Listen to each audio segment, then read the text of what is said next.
Eh bien, avant d'ouvrir la parole, je vous propose tout simplement de s'incliner dans la prière.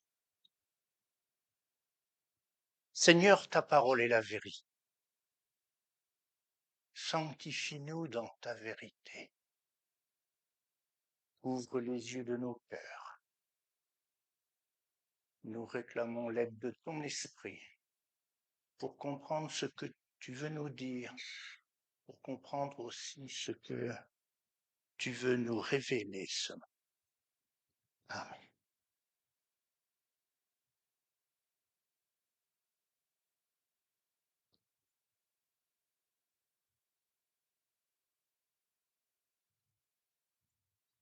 La lecture que je voudrais partager avec vous ce matin se trouve dans l'Évangile selon Luc au chapitre 13 et je vous invite à suivre la lecture des 9 premiers versets. À ce moment-là, quelques disciples qui se trouvaient là racontèrent à Jésus ce qui était arrivé à des Galiléens dont Pilate avait mélangé le sang avec celui de leur sacrifice. Jésus leur répondit, pensez-vous que ces Galiléens aient été de plus grands pécheurs que tous les autres Galiléens parce qu'ils ont subi un tel sort? Non, je vous le dis. Mais si vous ne changez pas d'attitude, vous périrez tous de même. Ou bien ces 18 personnes sur qui la tour de Siloé est tombée et qu'elle a tué. Pensez-vous qu'elles étaient plus coupables que tous les autres habitants de Jérusalem? Non, je vous le dis. Mais si vous ne changez pas d'attitude, vous périrez tous de même. Et il dit aussi cette parabole, un homme avait un figuier planté dans sa vigne, il vint y chercher du fruit, et il n'en trouva pas. Alors il dit au vigneron, voilà 3 ans que je viens chercher du fruit sur ce figuier, et je n'en trouve pas. Coupe-le. Pourquoi se occupe-t-il de la terre inutilement? Le vigneron lui dit, Seigneur, laisse-le encore cette année, je creuserai tout autour et j'y mettrai du fumier. Peut-être à l'avenir donnera-t-il du fruit, sinon tu le couperas. Il est question déjà ce matin de 2 faits divers que l'on peut qualifier de douloureux. Le premier, qui est rapporté à Jésus par des gens qui étaient sur son chemin, cette histoire de Galiléen, je ne vais pas insister là-dessus, c'est quand même un fait divers bouleversant. De nos jours, on dirait qu'il s'agit d'un crime de guerre. Et puis le second, c'est cette histoire de la tour de Siloé qui s'est écroulée.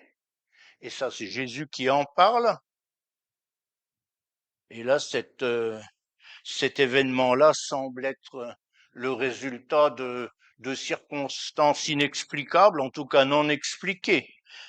Alors pensez bien que de nos jours, on se serait empressé, de créer une commission d'enquête, de chercher un responsable, un coupable, un responsable qui n'est pas coupable, un bouc émissaire pour tout dire. Mais enfin voilà.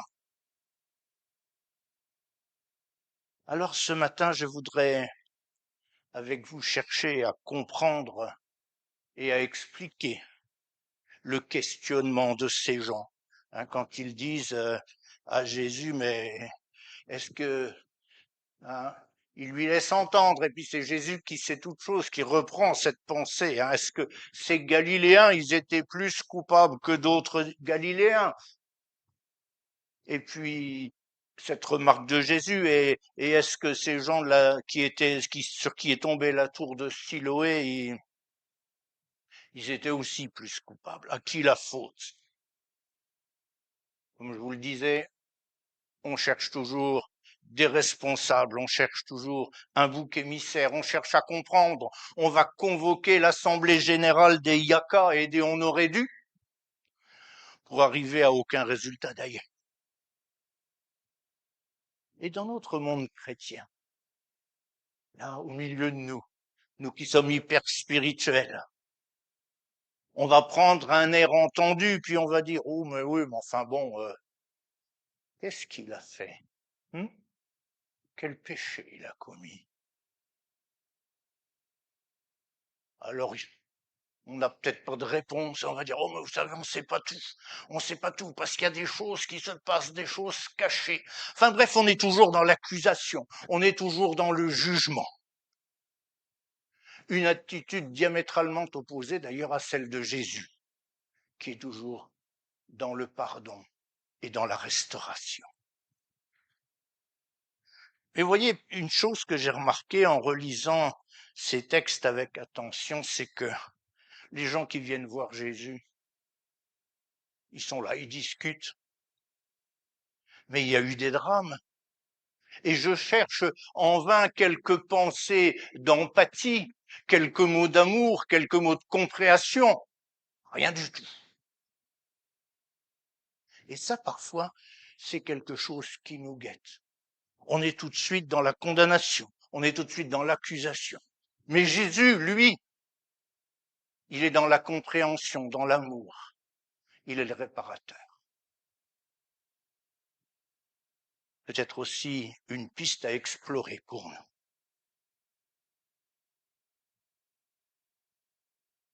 Alors moi je comprends un petit peu, et vous le comprendrez avec moi, ces questions des gens. Qui a péché? Parce que ces gens-là, ce sont de bons Israélites, ils connaissent la loi de Moïse. Et vous savez, dans la loi de Moïse, eh bien, on est souvent dans, allez, je vais dire dans l'opposition, bénédiction, malédiction, malédiction, bénédiction. Et si je reprends ce matin avec vous dans le livre du Deutéronome, qui est le livre de la loi, si je reprends avec vous ce chapitre 11 du Deutéronome, je n'en lis que quelques versets, à partir du verset 26 et j'irai au verset 28, regarde, je mets aujourd'hui devant vous la bénédiction et la malédiction. La bénédiction si vous obéissez au commandement de l'Éternel, et puis la malédiction si vous n'obéissez pas au commandement de l'Éternel. C'est un peu court, c'est un peu rapide, mais hier soir je me disais, tiens, c'est curieux, la référence de ce texte, c'est Deutéronome 11, 28. Est-ce que vous connaissez une référence de la Bible qui se termine par 11, 28 et qui n'est pas un numéro de téléphone? Voilà, Matthieu 11, 28. Venez à moi, vous tous qui êtes fatigués et chargés, et je donnerai du repos pour votre âme. C'est curieux, hein? Moi, je trouve que Jésus rééquilibre les choses. Jésus remet les choses à leur place. Et on n'a pas fini de le voir encore dans ce texte et particulièrement dans la parabole du figuier.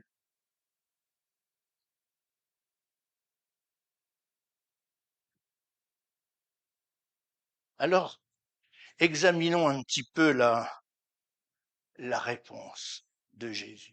Mais avant cela, je voudrais vous dire une chose. D'une façon, chose toute pratique, en particulier à propos de cette bénédiction-malédiction. Il faut toujours laisser un verset dans son contexte.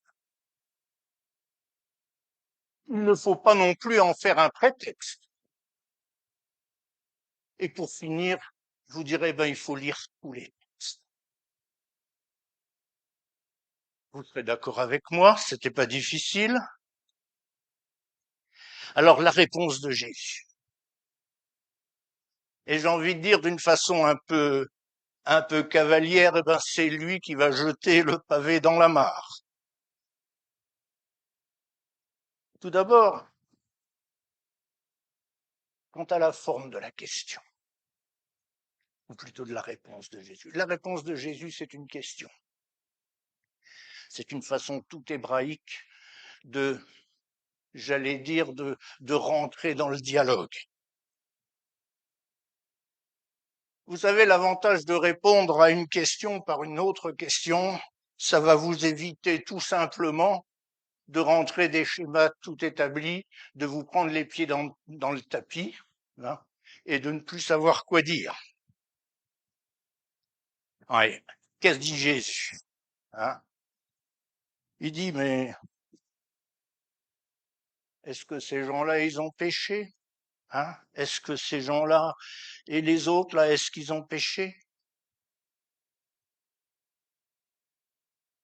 Et il va leur dire, si vous ne changez pas d'attitude, vous périrez tous également.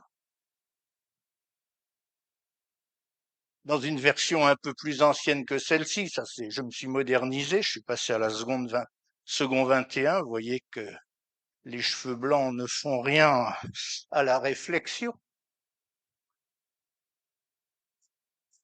Dans la version second 1910, il est écrit, si vous ne vous convertissez pas, vous n'entrerez pas dans le royaume de Dieu. Mais je me suis arrêté à ce, si vous ne changez pas d'attitude.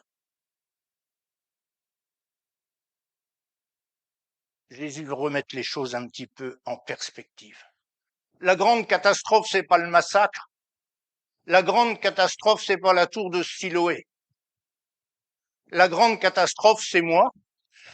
Excusez-le.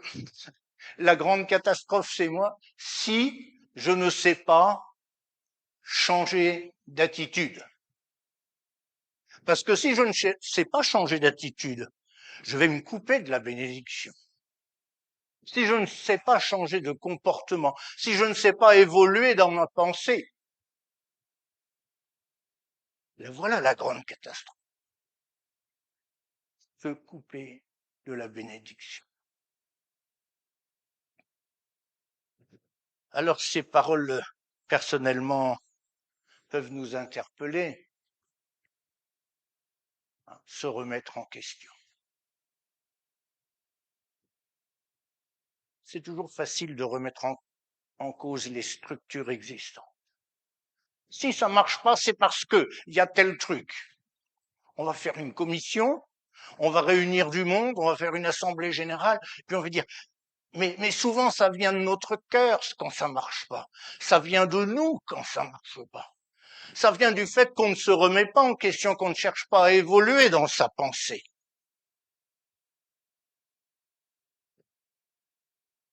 Oui, mais moi, allez-vous dire, ben, ça fait 15 ans, ça fait 20 ans, ça fait 50 ans, et plus peut-être pour certains, que je suis chrétien. J'ai plein de décorations. Quand je défile, je marche comme ça, et ça fait gling gling. Je suis le top chrétien. Toute ressemblance, hein, bon d'accord. Bon, bref, je suis le top chrétien. J'ai donné mon cœur au Seigneur, j'ai rendu témoignage de ma foi, j'ai rendu témoignage de mon expérience, je suis passé par les eaux du baptême. C'est pas mauvais tout ça, hein. C'est pas mauvais, on va pas. C'est le cas de le dire, jeter l'eau du bain et l'eau du baptistère en même temps. Mais, voyez-vous, ce matin, Jésus nous demande plus encore.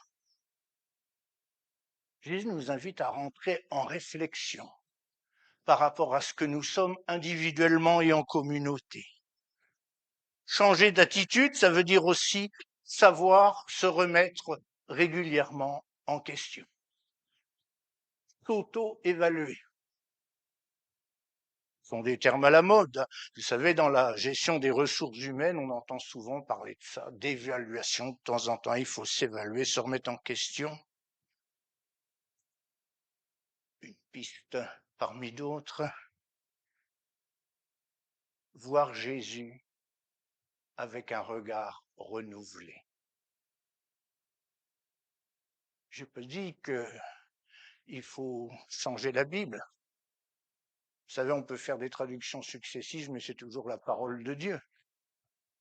On est bien d'accord, hein. Mais voir Jésus avec un regard renouvelé, et c'est quand même important. Et c'est fondamental de rester dans l'étude de la Bible, dans l'étude régulière de la Bible, parce que c'est notre nourriture. Le monde nous donne des nourritures culturelles, mais Dieu, lui, nous donne une nourriture éternelle et constante. Savoir évoluer, savoir s'arrêter, savoir se remettre en question et dire où en suis-je avec Dieu? Quelle place a-t-il dans ma vie? Un jour, j'ai dit à Dieu, nous avons dit à Dieu, chacun ici a dit à Dieu, Seigneur, je te donne toute ma vie. Merveilleux, hein? 100%. Quand vous avez 100% de votre salaire ou de votre retraite, vous êtes content. Si demain, d'une façon tout à fait arbitraire, on vous en supprime 20%, ça commence à devenir chaud pour faire le budget. Seigneur, je t'ai tout donné. Est-ce que je suis encore à 100% pour Dieu? Ou à 80 pour lui? Et pour moi, 20 pour moi, surtout 20 pour moi, comme au casino, je ramène.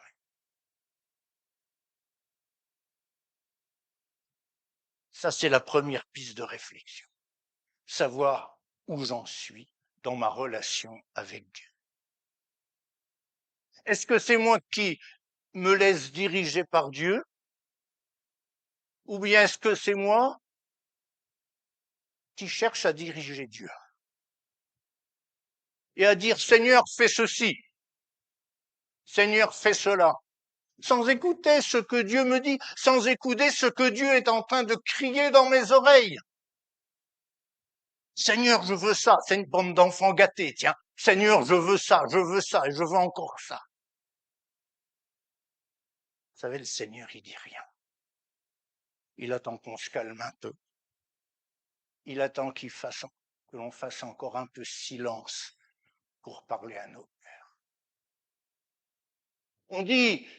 On aime bien citer ce verset qui dit, c'est dans le calme et la confiance que sera votre force. Hein?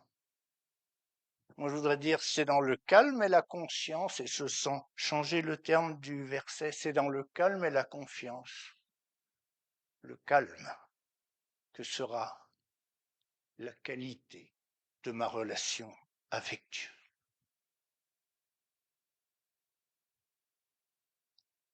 Et puis, tout ça nous amène à cette histoire du figuier, petite histoire arboricole qui ne manque pas d'intérêt. Vous savez, dans la Bible, le figuier, c'est l'image du peuple de Dieu. Alors quand il est écrit à chacun sa vigne et à chacun son figuier, hein, vous connaissez, hein, c'est bien caractéristique. Je ne vais pas m'étendre sur le sujet parce que ce serait m'éloigner de ce que je dois dire ce matin. Le figuier, le peuple de Dieu. Je vous rappelle que par le sang de Jésus, nous sommes le enfant de Dieu, hein, par le sang de Jésus. Nous avons été greffés sur l'olivier franc, sur Israël. Alors on a quelque chose du figuier. On a tous quelque chose du figuier. J'ai pas dit de Tennessee, j'ai dit du figuier.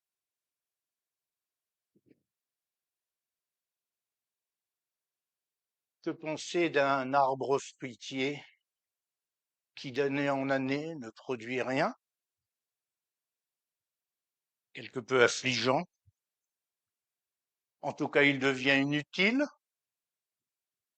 Et comme nous le rappelle la Bible ce matin, il occupe de la place pour rien. Donc, sa vocation, c'est d'être supprimé.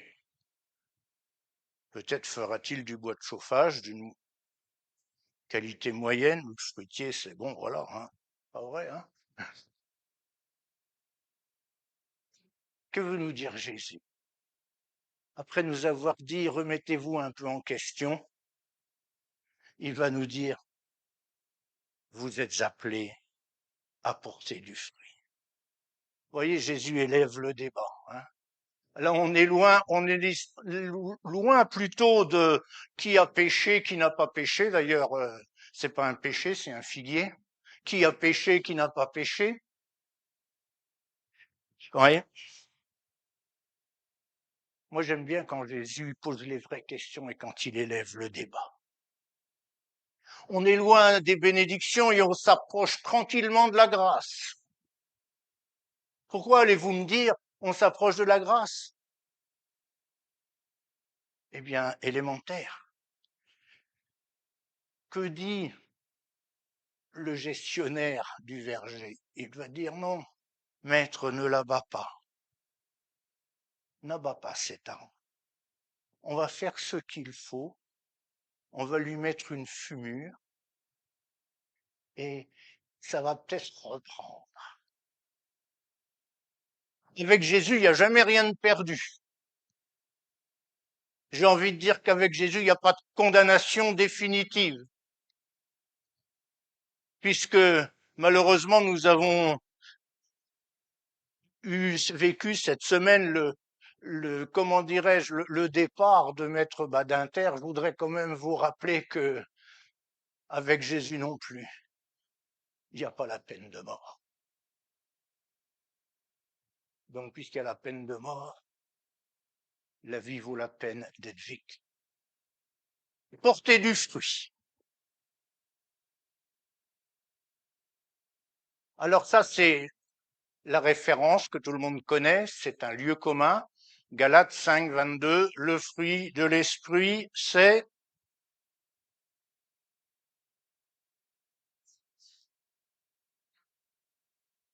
Vous savez bien que c'est un auditoire de vieux chrétiens. Notre doyen du... Ah non, pardon, notre second doyen du jour. Voilà. Et voyez-vous, il y a deux sortes de fruits, en fait. Il y a les fruits de l'Esprit de Dieu qui vit en moi, et il y a les fruits de moi qui vit pour moi. Comprenez-moi. Fruit de la chair, fruit de l'esprit, tout ça c'est bien gentil, ça fait un peu religieux. Ce que Dieu attend de nous, c'est des pensées, des paroles et des actes qui glorifient son nom. Voilà du fruit. Des pensées, des paroles et des actes qui glorifient son nom. Que votre douceur soit connue de tous. Bon, alors, dans le monde, dans la société civile, dans le monde de la politique, dans le monde de la vie associative, on ne peut pas dire qu'on rencontre ce genre de comportement, que votre douceur soit connue de tous. C'est plutôt un ring permanent, 24 heures sur 24, où ça tape, où ça tape, où ça tape. Mais ça, bien sûr, dans le peuple de Dieu, on ne le vit pas. Hein. Par définition, on ne le vit pas. Faites tout pour la gloire de Dieu. Faites tout pour la gloire de Dieu. J'ai retrouvé deux références. Ça veut dire que c'est pas un truc comme ça en passant. Faites tout pour la gloire de Dieu. Alors, qu'est-ce que je porte comme fruit? Du fruit pour me glorifier ou du fruit pour glorifier Dieu? Vous connaissez la devise de la réforme. Alors, je vais le dire en français. Voilà, merci. Et je voudrais simplement finir avec Solideo Gracia. À la seule gloire de Dieu. Alors ça, ce sont les réformateurs qui l'ont écrit. Mais figurez-vous que les catholiques, les jésuites en l'espèce, qui ne sont jamais en reste d'un commentaire supplémentaire, on dit ad maiorem gloriam Dei, à la plus grande gloire de Dieu. Donc tout le monde se retrouve au moins sur ce terrain. Après, le Seigneur comptera les siens, j'entends bien. Mais ce qui est important, c'est de glorifier Dieu. Je veux porter du fruit, mais c'est quoi mes motivations? Voilà.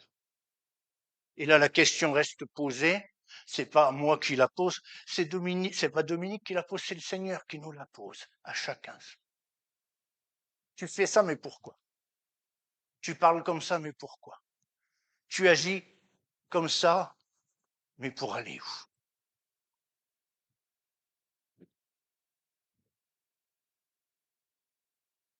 où? On vit tous dans cette haute vallée de la Bruche, tous ou presque. Alors vous avez remarqué que à Salles, à la sortie de Salles, il y a une pancarte, hein, c'est marqué Jean Vogel, petit fruit. Vous avez vu, hein, vous descendez, là le petit chemin. Et alors là, vous allez voir, vous allez rien voir d'ailleurs. Vous allez voir des fils de fer, vous allez voir des bâtons, et puis quand il y a des fruits, alors c'est des trucs minuscules, minuscules, plus petits qu'un ongle. Vous allez voir des framboises, vous allez voir des groseilles, vous allez voir des mûres, et que sais-je encore. En tout cas, ces tout petits, petits, petits fruits, ils font des bons desserts, ils font des bonnes confitures, un peu de diabète aussi pour ceux que ça intéresse. Et puis, dans la vallée de la Bruche, il y a des tas de pommiers, il y a même une coopérative, un syndicat de pressage de pommes. Et ils font pas que du jus de pomme, hein, ils font aussi du jus de pomme un peu à 40 degrés. Hein. C'est bien tout ça. Et on aime bien tout ça. Mais ça, c'est des gros fruits. Vous allez au marché, vous allez voir des fruits comme ça, vous allez voir des pastèques, j'exagère un peu. Non, je suis pas du midi. Hein.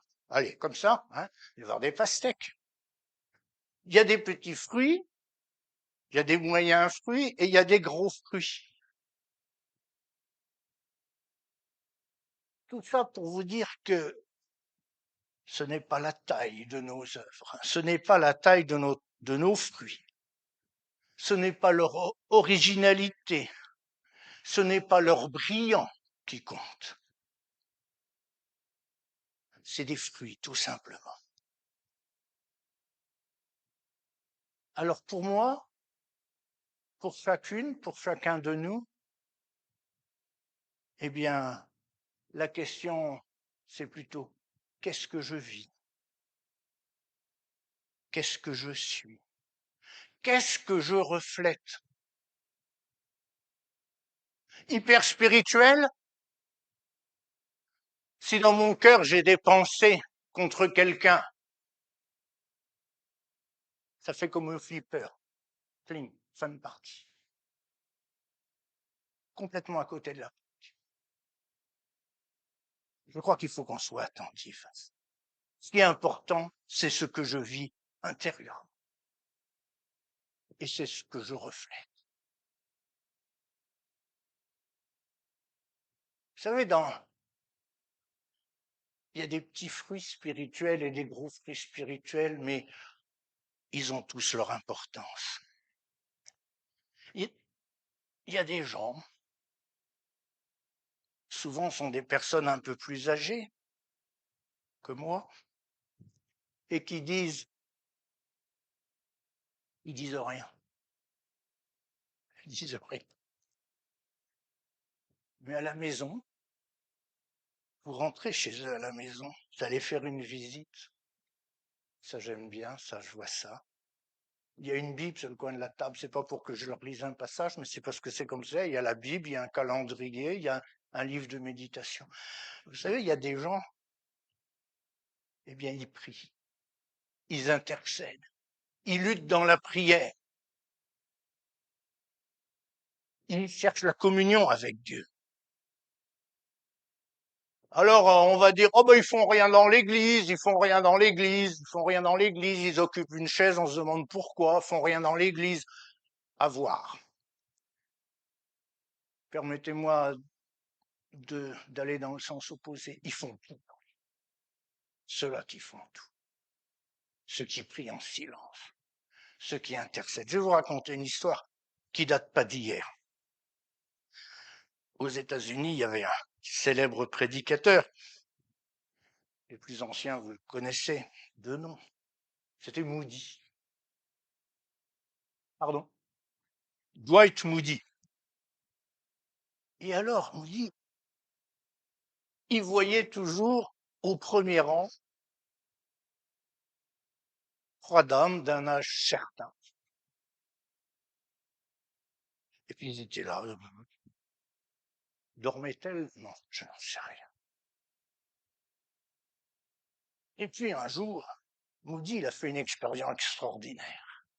Il était au bénéfice d'une visitation du Saint-Esprit extraordinaire. Et de ce jour-là, son ministère a totalement changé. Il a évolué. Ça a été la révolution. Pas culturelle, mais spirituelle.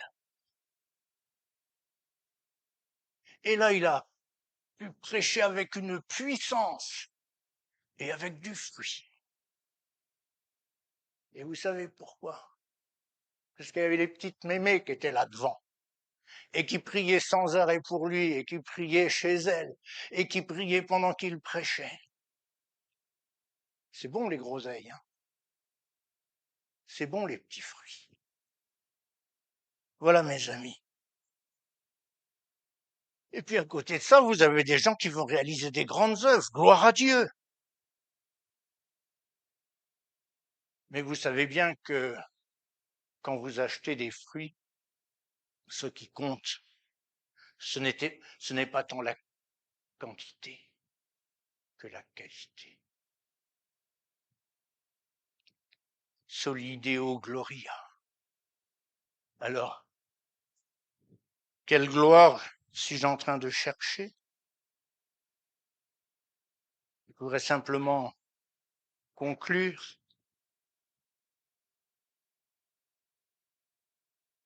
Laissons-nous ce matin interpeller par les réponses de Jésus.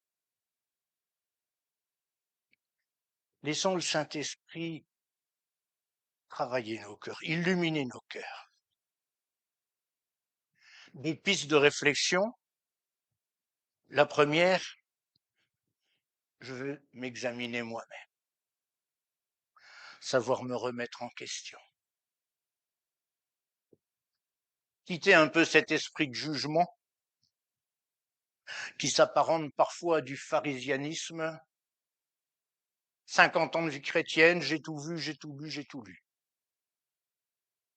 Je veux me mettre devant Dieu, dire au Seigneur dans mon cœur en cet instant, Seigneur, je veux me replacer devant toi.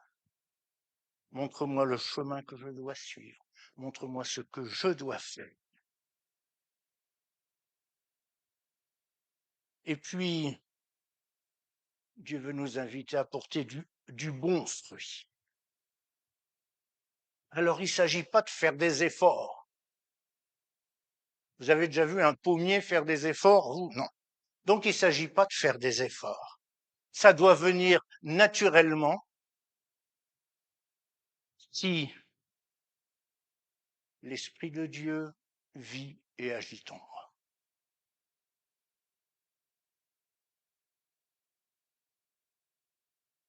Alors, et tout cela en recherchant avant toute chose la gloire de Dieu. Vous savez, j'aime bien Jean-Baptiste. D'ailleurs, c'est un sauvage, Jean-Baptiste. Hein, hein. Pour une diététicienne, ça aurait été un bon client, hein, avec ses sauterelles et ses machins comme ça. Hein. Et pourtant, vous savez ce qu'il va dire, celui qui me suit, celui qui vient derrière moi, il est plus grand que moi, je suis même pas digne de dénouer ses lacets. Enfin, courroie de sa sandale pour être dans le texte.